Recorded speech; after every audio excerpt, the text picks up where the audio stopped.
हरि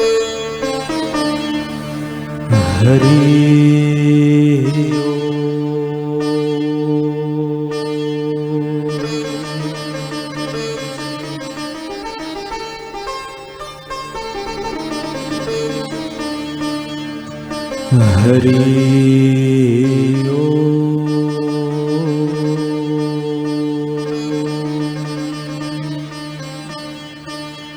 ओम नमो भगवते वासुदेवाय।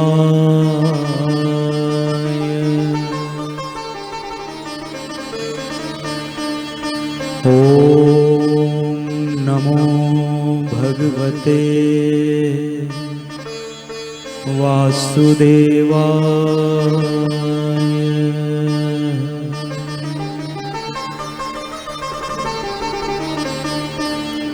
शुक्लांबरधरं विष्णुं शशिवर्णं चतुर्भुजं प्रसन्नवदनं ध्यायेत् सर्वविघ्नोपशान्तये। व्यासाय विष्णुरूपाय व्यासरूपाय विष्णवे नमो वै ब्रह्मनिधये वासिष्ठाय नमो नमः।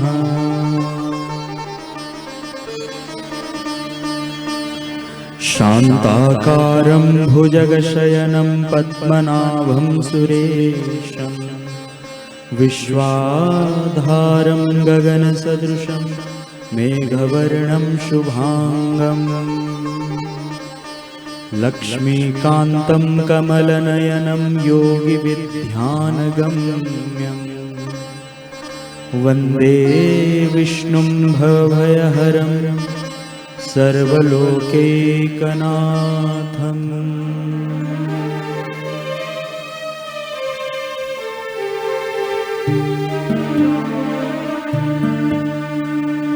अथ श्री विष्णु सहस्रनाम स्तोत्रम् यस्य स्मरणमात्रेण जन्म संसारबन्धनात् विमुच्यते। नमस्तस्मै विष्णवे प्रभविष्णवे। नमः समस्तभूतानां आदिभूताय भूभृते अनेकरूपरूपाय विष्णवे प्रभविष्णवे। श्रीवैशम्पायन उवाच श्रुत्वा धर्मानशेषेण पावनानि च सर्वशः युधिष्ठिरः शान्तनवं पुनरेवाभ्यभाषत। श्रीयुधिष्ठिर उवाच किमेकं दैवतं लोके किं वाप्येकं परायणं स्तुवन्तः कं कमर्चन्तः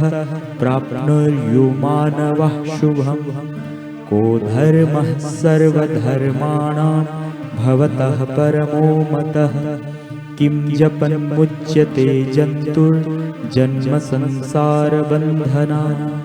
श्रीभीष्म उवाच जगत्प्रभुं देवदेवम् अनन्तं पुरुषोत्तमं स्तुवं नाम सहस्रेण पुरुषः सततोत्थितः। तमेव चार्चयन् नित्यं भक्त्या पुरुषमव्ययम् ध्यायन् स्तुवं नमस्यश्च यजमानस्तमेव च। अनादिनिधनं विष्णुं सर्वलोकमहेश्वरं लोकाध्यक्षं स्तुवं नित्यं सर्वदुःखातिगो भवे। ब्रह्मण्यं सर्वधर्मज्ञं लोकानां कीर्तिवर्धनं लोकनाथं महद्भूतं सर्वभूतभवोद्भवम्। एष मे सर्वधर्माणां धर्मोऽधिकतमो मतः यद्भक्त्या पुण्डरीकाक्षं स्तवैरर्चेन्नरः सदा। परमं यो महत्तेजः परमं यो महत्तपः परमं यो महद्ब्रह्म परमं यः परायणं पवित्राणां पवित्रं यो मङ्गलानां च मङ्गलं दैवतं देवतानां च भूतानां यो व्ययः पिता यतः सर्वाणि भूतानि भवन्त्यादियुगागमे यस्मिंश्च प्रलयं यान्ति पुनरेव युगक्षये तस्य लोकप्रधानस्य जगन्नाथस्य भूपते विष्णोर्नाम सहस्रं मे शृणु पापभयापहम् यानि नामानि गौणानि विख्यातानि महात्मनः ऋषिभिः परिगीतानि तानि वक्ष्यामि भूतये ॐ विश्वं विष्णुर्वषट्कारो भूतभव्यः भवत्प्रभुः भूतकृद्भूतभृद्भावो भूतात्मा भूतभावनः भूतात्मा परमात्मा च मुक्तानां परमागतिः अव्ययः पुरुषः साक्षी क्षत्रोज्ञक्षर एव च योगो योगविदां नेता प्रधान पुरुषेश्वरः नारसिंहः वपुः श्रीमान् केशवः पुरुषोत्तमः सर्वः शर्वः शिवः स्थाणु भूतादिनिधिरव्ययः सम्भवो भावनो भर्ता प्रभवः प्रभुरीश्वरः स्वयंभुः शम्भुरादित्यः पुष्कराक्षो महास्वनः अनादिनिधनो धाता विधाता धातुरुत्तमः अप्रमेयो हृषीकेशः पद्मनाभोऽमरप्रभुः विश्वकर्मा मनुस्त्वष्टा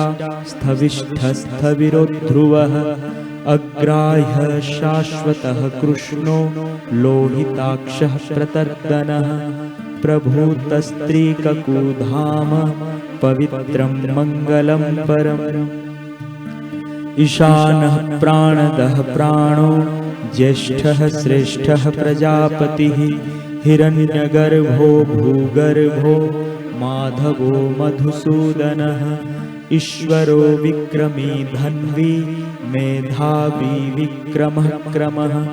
अनुत्तमो दुराधर्षः कृतज्ञः कृतिरात्मवान्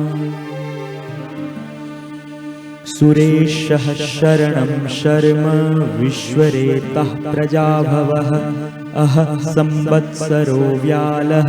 प्रत्ययः सर्वदर्शनः अजः सर्वेश्वरः सिद्धः सिद्धिः सर्वादिरच्युतः वृषाकपीरमय्यात्मा सर्वयोगविनिस्मृतः वसुर्वसुमनः सत्यः समात्मा संमितः समः अमोघ पुण्डरीकाक्षो वृषकर्मा वृषाकृतिः रुद्रो बहुशिरा बभ्रुः विश्वयोनिः शुचिश्रवः अमृतः शाश्वतः स्थाणुर्बरारोहो महातपः सर्वगः सर्वविद्भानुर्विश्वक्सेनो जनार्दनः वेदो वेदविदव्यङ्गो वेदाङ्गो वेदवित्कविः लोकाध्यक्षः सुराध्यक्षो धर्माध्यक्षः कृताकृतः चतुरात्मा चतुर्व्यूहश्चतुर्द्रष्टा चतुर्भुजः भ्राजिष्णु भोजनं भोक्ता सहिष्णुर्जगदादिजः अनघो विजयो जेता विश्वयोनिः पुनर्वसुः उपेन्द्रो वामनः प्रांशुरमोघः शुचिरुज्जितः अतीन्द्रः संग्रहः सर्गो धृतात्मा नियमो यमः वेदो वेद्यः सदा योगी वीरः माधवो मधुः अतीन्द्रियो महामाओ महोत्साहो महाबलः महाबुद्धिर्महावीर्यो महाशक्तिर्महाद्युतिः अनिर्देश्य वपुः श्रीमान् मये आत्मा महादिदृक् महेश्वासो महीभर्ता श्रीनिवासः सतां गतिः अनिरुद्धः सुरानन्दो गोविन्दो गोविदाम्पतिः मरीचिर्दमनोहंसः सुपर्णो भुजगोत्तमः हिरण्यनाभः सुतपः पद्मनाभः प्रजापतिः अमृत्युः सर्वदृक्सिंहः सन्धाता सन्धिमान् स्थिरः अजो दुर्मर्षणः शास्ता विश्रुतात्मा सुरारिः गुरुर्गुरुतमो धाम सत्यः सत्यपराक्रमः निमिषो निमिषः स्रग्वी वाचस्पतिरुदारधिः अग्रणी ग्रामणि श्रीमान् न्यायो नेता समीरणः सहस्रमूर्धा विश्वात्मा सहस्राक्षः सहस्रपात् आवर्तनो निवृत्तात्मा संवृतः संप्रमर्दनः अह संवर्तको बह्निः रनिलो धरणीधरः सुप्रसादः प्रसन्नात्मा विश्वभृग्विभुः सत्कर्ता सत्कृतः साधु जन्मो नारायणो नरः असंख्येयो प्रमेयात्मा विशिष्टः शिष्टकृच्छचिः सिद्धार्थः सिद्धसंकल्पः सिद्धिदः सिद्धिसाधनः वृषाही वृषभो विष्णु वृषपर्वा वृषोदरः वर्धनो वर्धमानश्च विविक्तः श्रुतिसागरः सुभुजो दुर्धरो वाग्मी महेन्द्रो वसुदो वसुः नैकरूप बृहद्रूपः शिपिविष्टः प्रकाशनः ओजस्तेजोद्युतिधरः प्रकाशात्मा प्रतापनः वृद्धः स्पष्टाक्षरो मन्त्र चन्द्रासु भास्करोद्युतिः अमृतांशुद्भवो भानुः शशबिन्दुः सुरेश्वरः औषधं जगतः सेतुः सत्यधर्मपराक्रमः भूतभव्यभवन्नाथः पवनः पावनो नलः कामः कामकृत्कान्तः कामः कामप्रदः प्रभुः युगादिकृद्युगावर्तो नैको मायो महाशनः अदृश्यव्यक्तरूपश्च सहस्रजित् अनन्तजित् इष्टो विशिष्टः शिष्टेष्ठः शिखण्डी नहुषो वृषः क्रोधः क्रोधकृत्कर्ता विश्वबाहु महीधरः अच्युतः प्रथितः प्राणः प्राणदो वासवानुजः अपां निधिरधिष्ठानमप्रमत्तः प्रतिष्ठितः स्कन्दः स्कन्दधरो धुर्यो वरदो वायुवाहनः वासुदेव बृहद्भानु आदिदेवः पुरन्दरः अशोकस्तारणस्तारः शूरः शौरिजनेश्वरः अनुकूलः शतावर्तः पद्मी पद्मनिवेक्षणः पद्मनाभोरविन्दाक्षः पद्मगर्भः शरीरभृत् महर्दिरुद्धवृद्धात्मा महाक्षो गरुडध्वजः अतुलः शरभो भीमः समयज्ञो हविर्हरिः सर्वलक्षणलक्षण्यो लक्ष्मीवान् सम्मितिञ्जयः विक्षरो रोहितो मार्गो हेतुर्दामोदरः सः महीधरो महाभागो वेगवानमिताशनः उद्भवः श्रवणो देवः श्रीगर्वः परमेश्वरः करणं कारणं कर्ता विकर्ता गहनो गुहः व्यवसायो व्यवस्थानः संस्थानः स्थानदो ध्रुवः परर्थी परमस्पष्ट स्तुष्टः पुष्टः शुभेक्षणः रामो विरामो विरजो मार्गो नेयो नयो नयः विरह शक्तिमतां श्रेष्ठो धर्मो धर्मविदुत्तमः वैकुण्ठः पुरुषः प्राणः प्राणदः प्रणवपृतुः हिरण्यगर्भः शत्रुघ्नो व्याप्तो वायुरधोक्षजः ऋतुः सुदर्शनः कालः परमेष्ठी परिग्रह उग्रः संवत्सरो दक्षो विश्रामो विश्वदक्षिणः विस्तारस्थावरस्थाणुः प्रमाणं विजमव्ययम् अर्थोऽनर्थो महाकोशो महाभोगो महाधनः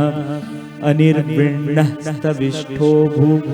धर्मयूपो महामखः नक्षत्रनेमि नक्षत्री क्षमः क्षामः समीहनः यज्ञ इज्वमहेजश्च क्रतुः सत्रं सतां गतिः सर्वदर्शी विमुक्तात्मा सर्वज्ञो ज्ञानमुत्तमम् सुव्रतः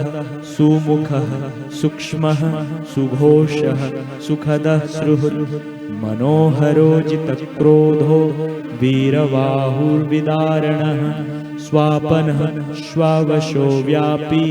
नैकात्मा नैककर्मकृत् वत्सरो वत्सलो वत्सी रत्नगर्भो धनेश्वरः धर्मकृद्धर्मी सदशक्षरमक्षरम् अविज्ञाता सहस्रांशुर्विधाता कृतलक्षणः गभस्तिनेमि सत्त्वस्थः सिंहो भूतमहेश्वरः आदिदेवो महादेवो देवेशो देवभृद्गुरुः उत्तरो गोपतिर्गोप्ता ज्ञानगम्यः पुरातनः शरीरभूतभृद्भोक्ता कपीन्द्रो भूरिदक्षिणः सोमपो मृतपः सोमः पुरोजित् पुरुषोत्तमः विनयो जय सत्यसन्धो दाशाः सात्वतां पतिः जीवो विनयिता साक्षी मुकुन्दो मितविक्रमः अम्भोनिधिरनन्तात्मा महोदधिशयन्तकः अजो महाः सौभाव्यो जितमित्रः प्रमोदनः आनन्दो नन्दनो नन्दः सत्यधर्मा त्रिविक्रमः महर्षिः कपिलाचार्यः कृतज्ञो मेदिनीपतिः त्रिपदस्त्रिदशाध्यक्षो महाशृङ्गः कृतान्तकृत् महावराहो गोविन्दः सुषेणः कनकाङ्गदी गुह्यो गभीरो गहनो गुप्तश्चक्रगदाधरः वेदाश्वाङ्गर्जितः कृष्णो दृढसङ्कर्षणच्युतः वरुणो वारुणो वृक्षः पुष्कराक्षो महामनः भगवान् भगहानन्दी वनमाली हलायुधः आदित्यो ज्योतिरादित्यः सहिष्णुर्गतिसत्तमः सुधन्वा खण्डपरशुर्दारुणोद्रविणप्रदः दिविस्पृक् सर्वदृग्व्यासो वाचस्पतिरयो निजः त्रिसामा सामगः साम निर्वाणं भेषजं भिषक् सन्न्यासकृच्छमः शान्तो निष्ठा शान्तिः परायणम् शुभांगः शान्तिदः स्रष्टा कुमुदः कुवलेशयः गोहितो गोपतिर्गोप्ता वृषभाक्षो वृषप्रियः अनिवर्ती निवृत्तात्मा संक्षेप्ताक्षमकुच्छिवः श्रीवत्सवक्षः श्रीवासः श्रीपतिः श्रीमताम्बरः श्रीदः श्रीशः श्रीनिवासः श्रीनिधिः श्रीविभावनः श्रीधरः श्रीकरः श्रेयः श्रीमां लोकत्रयाश्रयः स्वक्षः स्वङ्गशतानन्दो नन्दिर्ज्योतिर्गणेश्वरः विजितात्मा विधेयात्मा सत्कीर्तिछिन्नसंशयः उदीर्णः सर्वतश्चक्षुरनिशः शाश्वतस्थिरः भूषयो भूषणभूतिर्विशोकः शोकनाशनः अर्चिस्मानर्चितः कुम्भो विशुद्धात्मा विशोधनः अनिरुद्धः प्रतिरथः प्रद्युम्नोमितविक्रमः कालनेमिनिहावीरः शौरिः शूरजनेश्वरः त्रिलोकात्मा त्रिलोकेशः केशवः केशिहारी कामदेवः कामपालः कामिकान्तः कृतागमः अनिर्देश्य वपुर्विष्णुर्विरनन्तो धनञ्जयः ब्रह्मण्यो ब्रह्मकृत् ब्रह्मा ब्रह्म ब्रह्म विवर्धनः ब्रह्मविद्ब्राह्मणो ब्रह्मी ब्रह्माज्ञो ब्राह्मणप्रियः महाक्रमो महाकर्मा महातेजा महोरगः महाक्रतुर्महायज्वा महायज्ञो महाहविः स्तभ्यः स्तवप्रियः स्तोत्रं स्तुतिः स्त्रोता रणप्रियः पुण्यः पुरयिता पुण्यः पुण्यकीर्तिरनामयः मनोजवस्तीर्थकरो वसुरेता वसुप्रदः वसुप्रदो वासुदेवो वसुर्वसुमनाहविः सद्गति सत्कृतिः सत्ता सद्बुद्धिः सत्परायणः शूरसेनो यदुश्रेष्ठः सन्निवासः श्रियामुनः भूतावासो वासुदेवः सर्वासु निलयो नलः दर्पः दर्पदो दृप्तो दुर्धरथा पराजितः विश्वमूर्ति महामूर्ति दीप्तमूर्तिरमूर्तिमान् अनेकमूर्तिरव्यक्तः शतमूर्तिः शताननः एकोनैकः सवहकः किं यत्तत्पदमनुत्तमं लोकबन्धुर्लोकनाथो माधवो भक्तवत्सलः सुवर्णो वर्णो हेमांगो वरांगश्चंदनांगदिः विरहाविषमः शून्यो धृताशीरश्चलश्चलः अमानीमानदो मान्यो लोकस्वामी त्रिलोकधृक् सुमेधा मेधजो धन्यः सत्यमेधाधराधरः तेजवृषोद्युतिधरः सर्वशस्त्रभृतांबरः प्रग्रहो निग्रहो व्यग्रो नैकशृङ्गो गदाग्रजः चतुर्मूर्तिश्चतुर्बाहुश्चतुर्व्यूहश्चतुर्गतिः चतुरात्मा चतुर्भावश्चतुर्वेद विदेकपात् समावर्तो निवृत्तात्मा दुर्जयो दुरतिक्रमः दुर्लभो दुर्गमो दुर्गो दुरावासो दुरार्यः शुभांगो लोकसारंगः सुतन्तुस्तन्तुवर्धनः इंद्रकर्मा महाकर्मा कृतकर्मा कृतागमः उद्भव सुंदर सुंदो रत्ननाभः सुलोचनः अर्को वाजसनः शृंगी जयन्तः सर्वविजयी सुवर्णबिन्दुरक्षोभ्यः सर्ववागीश्वरेश्वरः महाह्रदो महागर्तो महाभूतो महानिधिः कुमुदः कुन्दरः कुन्दः पर्जन्यः पावनो नीलः अमृतांशमृतवपुः सर्वज्ञः सर्वतोमुखः सुलभः सुव्रतः सिद्धः शत्रुजिच्छत्रुतापनः न्योग्रो धन्दुम्बरश्वस्थः चाणुरान्ध्रनिषूदनः सहस्रार्चिः सप्तजीवः सप्तैधा सप्तवाहनः अमूर्तिरनघोचिन्त्यो भयकृद्भयनाशनः अणुर्बृहत्कृशः स्थूलो गुणर्भुर्निर्गुणो महान् अधृतः स्वधृतः स्वाय प्राग्वंशो वंशवर्धनः भारभृत्कथितो योगी योगिशः सर्वकामदः आश्रमः श्रमणः क्षामः सुपर्णो वायुवाहनः धनुर्धरो धनुर्वेदो दण्डो दमयिता दमः अपराजितः सर्वसहो नियन्ता नियमो यमः।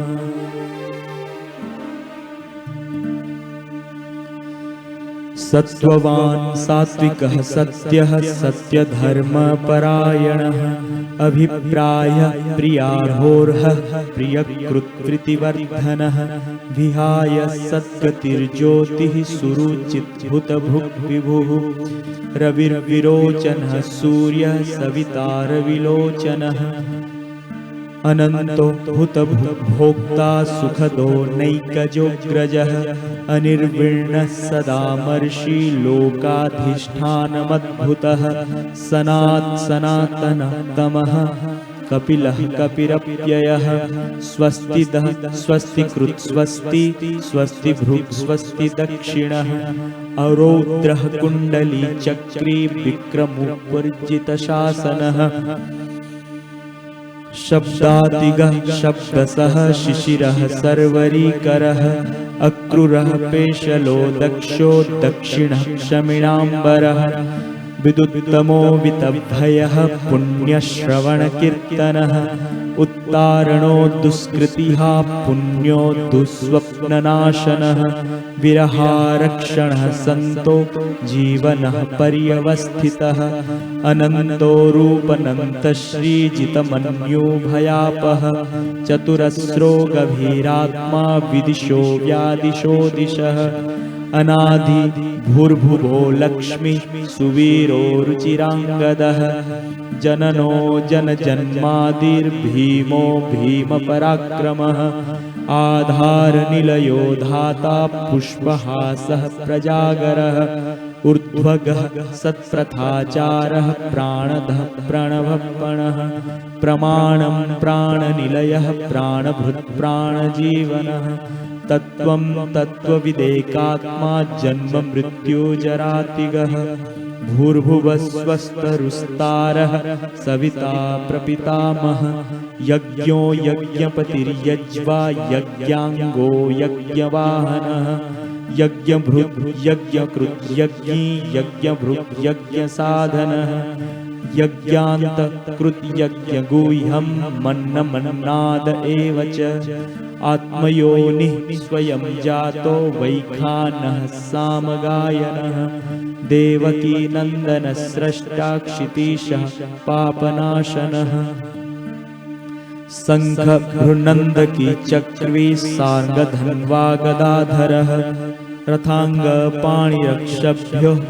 सर्वप्रहरणायुधः सर्वप्रहरणायुधः ॐ नम इति।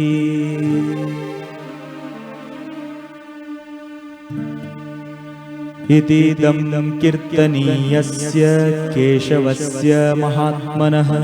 नाम्नां सहस्रदिव्यानाम् अशेषेण प्रकीर्तितं य इदं शृणुयान्नित्यं यश्चापि परिकीर्तये नाशुभं प्राप्नुयात् किञ्चित् सोमुत्रेह च मानवः वेदान्तगो ब्राह्मणः स्यात् क्षत्रियो विजयी भवेत् वैश्यो धनसमृद्धः स्यात् शूद्रः सुखमवाप्नुयात् धर्मार्थी प्राप्नुयात् धर्मम् अर्थार्थी चार्थमाप्नुयात् कामान् वाप्नुयात् कामी प्रजार्थी प्राप्नुयात् प्रजां भक्तिमान्यः सदोत्थाय शुचित् सद्गतमानसः सहस्रं वासुदेवस्य नाम्नामेतत् प्रकीर्तये यशः प्राप्नोति विपुलं ज्ञाति प्राधान्यमेव च अचलां श्रियमाप्नोति श्रेयप्राप्नोतनुत्तमं न भयं क्वचिदाप्नोति वीर्यं तेजश्च विन्दति भवत्यरोगद्युतिमान् बलरूपगुणान्वितः रोगार्तो मुच्यते रोगात् बन्धो मुच्यते बन्धनात् भयान् मुच्यते भीतस्तु मुच्येत्तापन आपदः दुर्गाण्यतितरत्याशु पुरुषः पुरुषोत्तमं स्तुवं नाम सहस्रेण नित्यं भक्तिं समान्वितः वासुदेवाश्रयो मर्तो वासुदेवपरायणः सर्वपापविशुद्धात्मा याति ब्रह्म सनातनम् न वासुदेव भक्तानां शुभं विद्यते क्वचित् जन्म मृत्यु जरा व्याधि भयं नैवोपजायते इमं स्तवमधीयानः श्रद्धा भक्ति समान्वितः युज्यतात्मसुखश्रान्ति श्रीधुति स्मृति कीर्तिभिः न क्रोध न च मात्सर्यं न लोभ न शुभा मतिः भवन्ति कृतपुण्यानां भक्तानां पुरुषोत्तमे द्योषचन्द्रार्कनक्षत्राखं दिशोर्भूमहो दधिः वासुदेवस्य वीर्येण विधृतानि महात्मनः ससुरासुरगन्धर्वं स यक्षोरगराक्षसं जगद्वशे वर्ततेदं कृष्णस्य सचराचरम् इन्द्रियाणि मनोबुद्धिः सत्त्वं तेजो बलं धृतिः वासुदेवात्मकान्याहुः क्षेत्रं क्षेत्रज्ञ एव च सर्वागमानमाचारः प्रथमं परिकल्पये आचारप्रभवो धर्मो धर्मस्य प्रभुरच्युतः ऋषयो पितरो देवा महाभूतानि धातवः जंगमा जंगमं चेदं जगन्नारायणोद्भवं योगज्ञानं तथा सांख्यं विद्या शिल्पादिकर्म च वेद्याशास्त्राणि विज्ञानम् एतत् सर्वं जनार्दनात् एको विष्णुर्महद्भूतं पृथग्भूतान्यनेकशः त्रिलोकान् व्याप्य भूतात्मा भुक्ते विश्वभुग्व्ययः इमं स्तवं भगवतो विष्णुर्व्यासेन कीर्तितं पठेद्य इच्छेत् पुरुषः श्रेयः प्राप्तुं सुखानि च विश्वेश्वरं अजं देवं जगतः प्रभवाप्ययम् भजन्ति ये पुष्कराक्षं न ते यान्ति पराभवम्। श्रीराम राम रामेति रमे रामे मनोरमे सहस्रनाम तत्तुल्यं राम नाम वरानने श्रीराम राम रामेति रमे रामे मनोरमे सहस्रनाम तत्तुल्यं राम नाम वरानने श्रीराम राम रामेति रमे रामे मनोरमे सहस्रनाम तत्तुल्यं राम नाम वरानने। ओम तत्सदिति श्री महाभारते शतशाहस्त्रायां संहितायां वैयासिकायां मानुशासनिके पर्वाणि भीष्म युधिष्ठिर संवादे श्री विष्णुर्दिव्य सहस्रनाम स्तोत्रं संपूर्णम्।